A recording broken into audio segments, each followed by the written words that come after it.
Prophet Kumchacha busa na saa asem ho asem na me say the other prophet no watoto amana ne basa.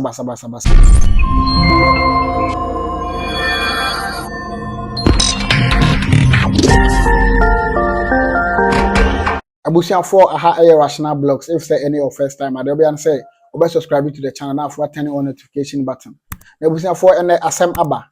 Ahomachinya na UTV United Showbase. Kumchacha and bisa no about prophecy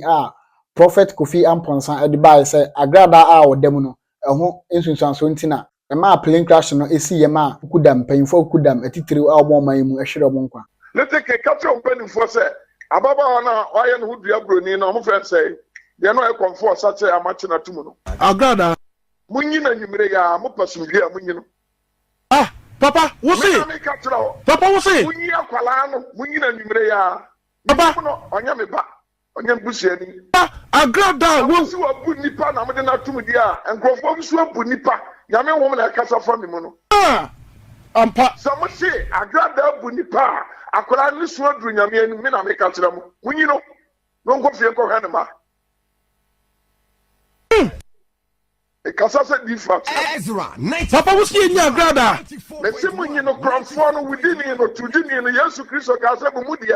on my jamada non to bo ma oba no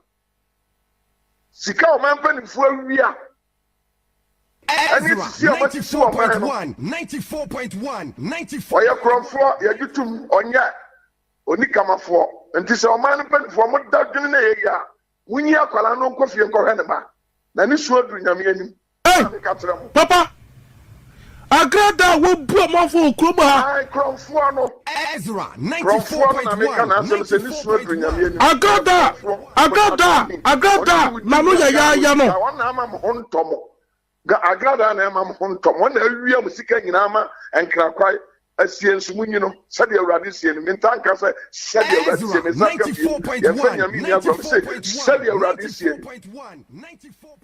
ei buntentia Agradaa nkwa na ye kromfo dia sade awurade sie let take me na okasa ewiem ba sese a o so one interview no so ewiem ba dan sese a menga nipa bi kaka na me kasa kire mu no Ezra 94.1 papa wo see nya Agradaa me na me ka kire mu papa na say na yekoye national prayer national prayer Prophet Kumchacha busa na saa asem ho asem na me say the other prophet no watoto amana ne basa busia mo me hwe video ne mra be frame empress me hu ade we ade anyame se me kan kire wo say yenie barakoye ti sesesi an asofu no prophet ni bebre no bebre aye quiet person bisa say sesi a eye joy ana ma me da wase ansa na me baso no ma me fa we entwam tew yenua pani Mr. Apollo Kofi Apollo samabodi ni ya eno say ensem obekeka ye no ensem no enkoyi baako kura na quotation bi e wo tro sem nim ena me pese osofu Kumchacha me de Kofi Apollo e wo Job 32 verse number 9 Job 32:9 Bible say enye wo bi a wanyi bebre ena wonim nyansa say wa pacho media maintain say wa pacho oh they media una bati a maintain ana me say media maintain yes enti me martin to me catch us wa pacho wa pacho wa afa na wo kan kire me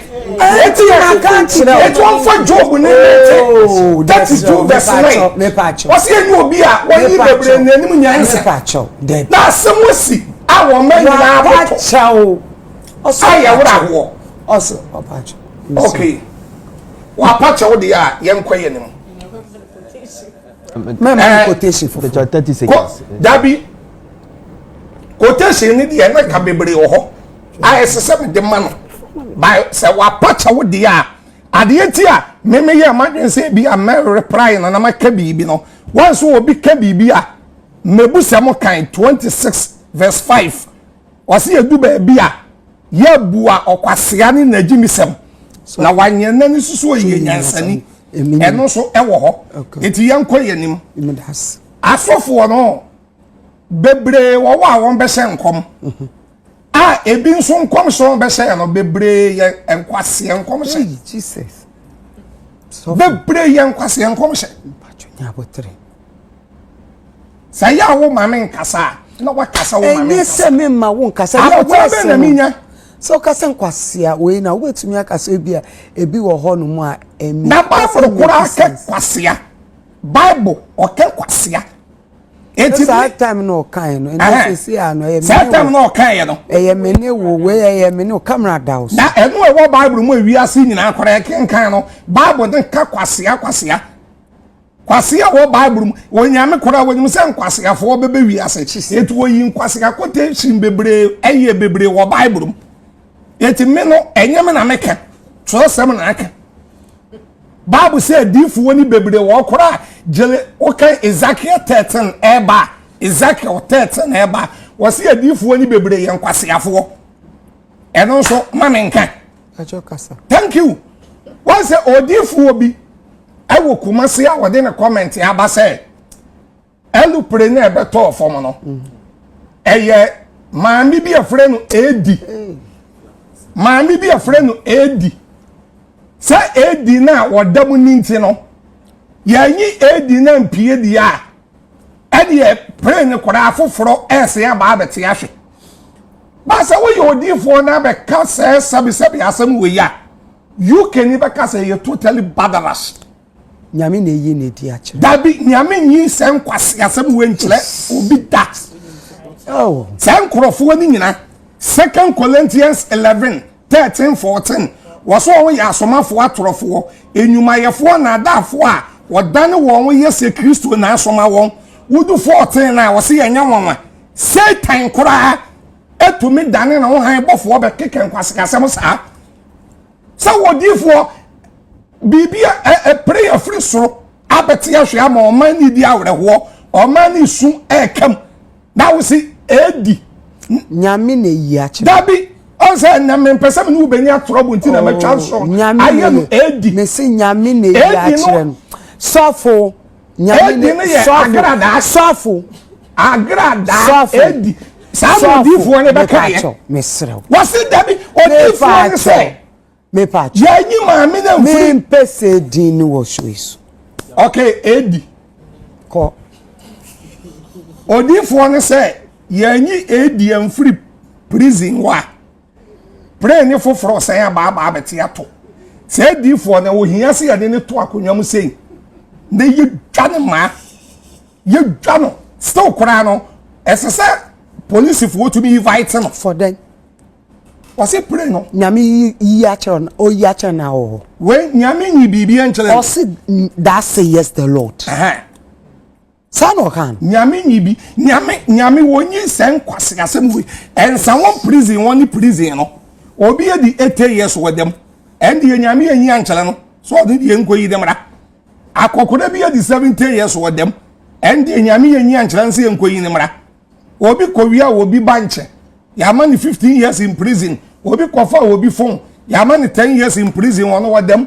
apemfo ni abatan di dem ono de nyame anyi anchele no so ono de ene yenkoyi atai yinum nyina mpiepie eye direction ade nyame ka kire dabi nyame enti mesre woni ho me say sumsum won ye nyina yigina wo bi me say de okan oboa sumsum won ye nyina ye ko ho bi ye gina ho bi de wo be kan oboa etimame enkom sasama wo kan on obusiafo ore na yekohwe ye no nti Prophet Kumchacha ana de odi aye Prophet Kofi Amponsah a owo Kumasi nti obusia for adwen kire ehye comment section o aha aye rational blocks ye san be share bio